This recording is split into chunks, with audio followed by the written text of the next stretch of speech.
2026లో Gaganyaan project చేపట్టనున్న ISRO 2028లో సొంత space స్టేషన్ను launch చేసే దిశగా పనిచేస్తుంది. జాతీయ అంతరిక్ష దినోత్సవం సందర్భంగా భారతీయ అంతరిక్ష స్టేషన్ మోడల్ను ఆవిష్కరించింది.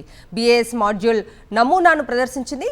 52 టన్నుల BAS-1 మాడ్యూల్ను 2028లో అంతరిక్షంలో ప్రవేశపెట్టనుంది ఇస్రో. 2035 నాటికి ఈ తరహాలో 5 మాడ్యూల్స్ను లాంచ్ చేసి భారతీయ స్పేస్ స్టేషన్ను పూర్తి చేయాలని లక్ష్యంగా పెట్టుకుంది. ప్రస్తుతం అంతరిక్షంలో 2 కేంద్రాలు పనిచేస్తున్నాయి.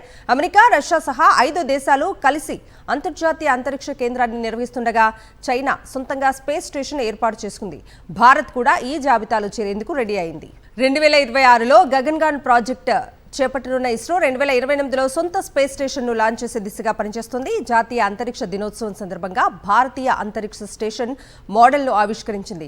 BAS మాడ్యూల్ నమూనాను ప్రదర్శించింది. 52 టన్నుల BAS-1 మాడ్యూల్ను 2028లో అంతరిక్షంలో ప్రవేశపెట్టనుంది ఇస్రో. 2035 నాటికి ఈ తరహాలో 5 మాడ్యూల్స్ను లాంచ్ చేసి భారతీయ స్పేస్ స్టేషన్ను పూర్తి చేయాలని లక్ష్యంగా పెట్టుకుంది. ప్రస్తుతం అంతరిక్షంలో 2 కేంద్రాలు పనిచేస్తున్నాయి.